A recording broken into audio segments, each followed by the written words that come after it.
What's going on, everybody? It's AG here. Today we're going to be doing my preview for the Wisconsin Badgers going into this college football season. An okay year last year under Luke Fickell. He has had success in the past at Cincinnati, making the college football playoff there. I think that will translate to Wisconsin, but you're going to have to give him a little time. So what we're going to look at today, we're going to look at their schedule last year, look at how they did. We'll look at the recruits they have coming in. We'll look at their transfer portal class coming in. Then ultimately, we'll look at their schedule for this upcoming season. Then I'll predict what the record's going to be. But first off, before we do that, all right, I did ask y'all in the community tab, how many wins is Wisconsin going to have this season? All right, so I had 10 plus, 8 to 9, 6 to 7, 5 or less. With 200 votes, all right, right now in the lead, 8 to 9 wins is what y'all have picked, with 47% picking that. Second place, we've got 6 to 7 wins with 42%. And then, let's see, third place, 5 or less at 6%. And then 10 plus with 4%. So, more than likely, anywhere from that 6 to 9 range, nice, is what y'all have predicted for Wisconsin. As far as record-wise, y'all might be on to something. We'll look at that here in a little bit. But first off, like I said, let's look at their schedule last season. All right, so not really any terrible losses here. Now, not quite the year they were hoping for, but really, there's not any losses here that are just terrible. There's also not really any outstanding wins as well. Rutgers is probably your best win there. But loss-wise, you've got a loss to Washington State. Now, that is not the best, okay? But Washington State was doing pretty good at that time. They ended up being like a top 10 team at that moment with Cam Ward, but ultimately ended up not being very good at the end. Iowa, that's a tough loss. Iowa, I know their offense sucks, but in reality, they're a pretty good football team. They win a lot of ball games. 14-point loss to Ohio State, I'll take that right now. That's not a bad loss. 14 points to Ohio State, that's a good loss. I'll take that every time. Indiana, that one's not a good loss. That's probably their worst loss here. Indiana wasn't very good last year. They fired their head coach. Northwestern actually was pretty good last year. Kind of an underrated year. They actually went 8-5. But really, looking at this, Iowa and Ohio State are probably the games they should have lost as far as caliber of teams. But they do have a lot of turnover this year, talking about Wisconsin. They lose Allen, which was kind of their do-it-all running back. They've got a new quarterback. We'll talk about him in a little bit. But I think there is room for improvement for sure. All right, here are the recruits they got coming in this year. As far as recruiting class-wise, they had the number 25th ranked transfer class, 25th ranked recruiting class, 23rd ranked transfer class. So both of those pretty good, actually. 25 and 23, not bad at all. Recruiting-wise, you got a lot of 4-stars coming in. I don't know if these guys are going to play automatically necessarily, but could help you down the line for sure. You got offense tackle, D lineman, tight end, linebacker, more linemen. So really, kind of helping out in the trenches on both sides of the football. But this transfer portal is one I want to look at because they actually have some dudes that are going to impact this team immediately coming in from the transfer portal. There's a couple I want to focus on in particular. Let me scroll down so I can get to them. All right, so Jaheim Thomas, linebacker coming over from Arkansas, and then Tackett Curtis. All right, anytime, first off, your name's that close to tackle, you better be a good linebacker. But coming over from USC, both these guys, as well as some other ones, Sebastian Cheeks coming over from North Carolina, really good linebacker help. They also have another one coming in, Lowery from Syracuse. But those linebackers, in particular, Jaheim Thomas, I think, are going to really help this team on defense this year. They lost a few linebackers. These guys coming in to kind of set the tone on that defense, I think is really going to help out. Because we look back at, Luke Fickell's teams at Cincinnati.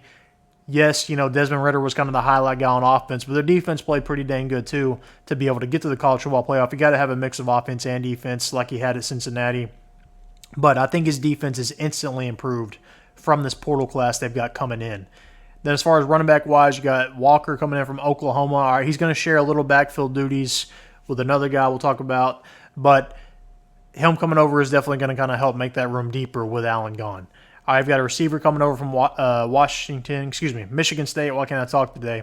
But the main one I want to talk about here is Tyler Van Dyke, quarterback coming over from Miami. Now, did he have the best year last year? No. But we think back to not too long ago, a few years ago, this guy was thought of as a first-round NFL draft pick.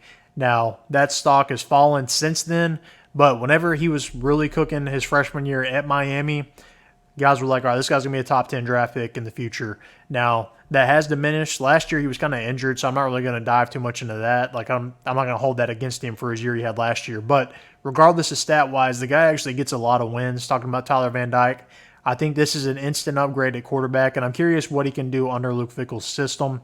Now, they do have a change at offensive coordinator that I think that coordinator can kind of help them out a lot and kind of upgrade their offense. But Tyler Van Dyke, I'm curious to see what he's going to look like in the Big Ten.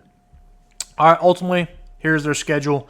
All right, so we're going to break it down here real quick. Not the easiest non-con. Yes, those first 2 games you should win, but anytime you're playing Alabama, that's always going to be tough. But I think they're going to start off 2-0, Western Michigan, South Dakota. They should win those games.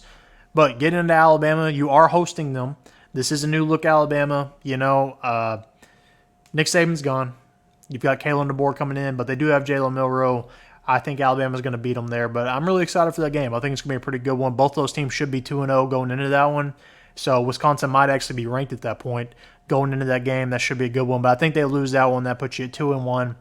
Now, this is another tough one right here. At USC, that's not an easy game by any means. Yes, I know Caleb Williams is gone. I know they've got a lot of question marks. I know their defense is bad, but going to LA, all right, that's a long trip. Lincoln Riley wins ball games. I think Wisconsin's probably going to lose that one, but that's definitely a winnable game. But I think they lose it. That puts them at 2-2. Purdue, I think they win that one. That'll put you at 3-2.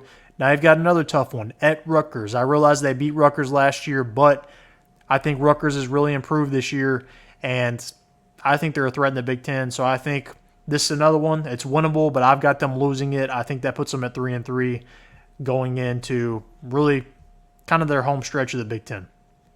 At Northwestern, all right, again, Northwestern beat them last year, but I think Northwestern is down enough. Wisconsin should win that one. That'll put you at 4-3. All right, then you've got Penn State. All right, Penn State I think is going to be improved this season. They should be a college football playoff team. That's not going to be easy. I think that'll put you at 4-4. Now you've got another tough one going at Iowa, and this one's another one. It's a coin flip. As of right now, I think they could win it, but I've got them losing it. That'll put you at 4-5. All right, and then you got the bye week, and then it doesn't let up at all. All right, you've got Oregon. All right, Oregon expected to be a college football playoff team this year. Coming over to the Big Ten from the Pac-12, I think they lose that one as well. That puts you at 4-6. All right, and then you've got Nebraska and Minnesota. Now, I think they can win both of those games. All right, so I think that they're going to win both of those. That'll put you at 6-6. And really, you know, the only games I realistically could see them winning, they lost. I'd say USC, Rutgers, and probably Iowa, but I don't see them beating Alabama, Penn State, or Oregon. I don't see it happening. Now, it's possible, yeah. I think this team is going to be improved, but I think 6-6 is a realistic goal, and I know a lot of Wisconsin fans aren't going to like that because Wisconsin has traditionally been good in the past, but I think if you give Luke Fickell time, he has proven he can win like he did at Cincinnati. So I've got him going 6-6 this year, but we'll see what happens. But what do you guys think? I've got them going 6-6. The community had them going, 6 wins, 7 wins, 8 wins, 9 wins, somewhere in that range. But what do you think? How many games are they going to win? Let me know. Comment down below. Make sure to like this video, and most importantly, subscribe.